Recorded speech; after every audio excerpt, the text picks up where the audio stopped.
বাটানগর দাসপাড়ার মোড়ে বড় বাবা কালীমাতা ও ভোলে বাবার যে মন্দির আছে সেটায় গতকাল 17ই আগস্ট শ্রাবণ মাসের শেষ সোমবার উপলক্ষে ভোলে বাবার পুজো অর্চনা করা হয় এবং রাত্রে খিচুড়ি ভোগের ব্যবস্থা করা হয়েছিল।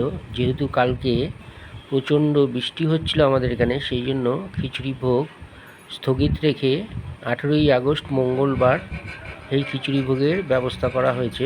চলুন, আজ এই খিচুড়ি ভোগ নেমে গেছে সকল ভক্তদের উদ্দেশ্যে। এবার সকল ভক্তদের দেওয়া হবে। চলুন আস্তে আস্তে ভিডিওটা দেখুন।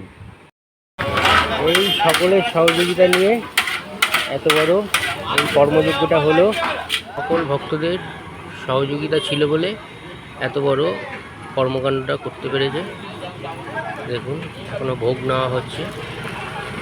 এই শ্রাবণ মাস জুড়ে প্যান্ডেল, লাইট এবং প্রত্যেক শনিবার বড় বাবার পুজোর জন্য যে সিন্নি প্রসাদ এবং শেষ সোমবার, শ্রাবণ মাসের শেষ সোমবার বলে এই খিচুড়ি প্রসাদ সবই সকলের সহযোগিতা নিয়েই হয়েছে। যাই হোক, আসছে বছর আপনাদের আরও বেশি বেশি সহযোগিতা চাই।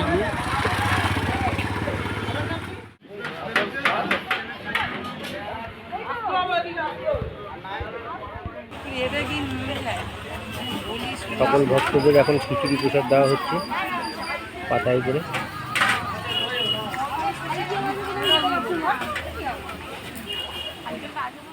এবার দেখুন, খিচুড়ি প্রসাদ দেওয়া শেষ। এবার যে যার কাজে শেষে ব্যস্ত হয়ে গেছে। এই দিলীপবাবু এখন মন্দিরের সব বাসন যেগুলো আছে সব ধোয়াধুয়ি ব্যস্ত। এই অজিতবাবু আমাদের সহযোগিতা করছে। এই আমাদের ছোট্ট সোনা করে সব দেখাশোনা করছে।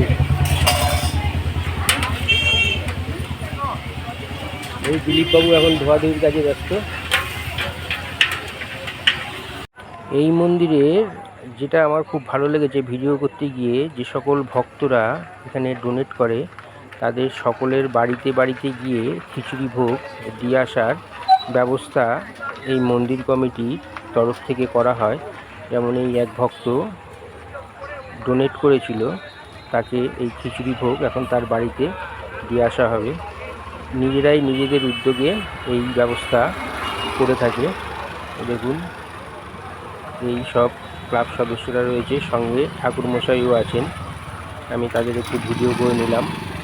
এই বাঞ্ছাবাবু রয়েছে এবং যতক্ষণ পর্যন্ত খিচুড়ি ভোগ থাকবে সকল ভক্তদের দেওয়া হবে। এই একজন ভক্ত এসেছিল, তাকেও খিচুড়ি ভোগ দেওয়া হলো। এই আবার আগের মালটা আমি এখন খাচ্ছি, খাইনি তো। এই আবার খিচুড়ি ভোগ দেওয়া শুরু হলো শেষের দিকে সকল ভক্তদের উদ্দেশ্যে। যতক্ষণ আছে ততক্ষণ ভোগ, যতক্ষণ আছে ততক্ষণ পায়, যতক্ষণ আছে ততক্ষণ ভোগ পাবে। এই আবার ভোগ দেওয়া শুরু হলো।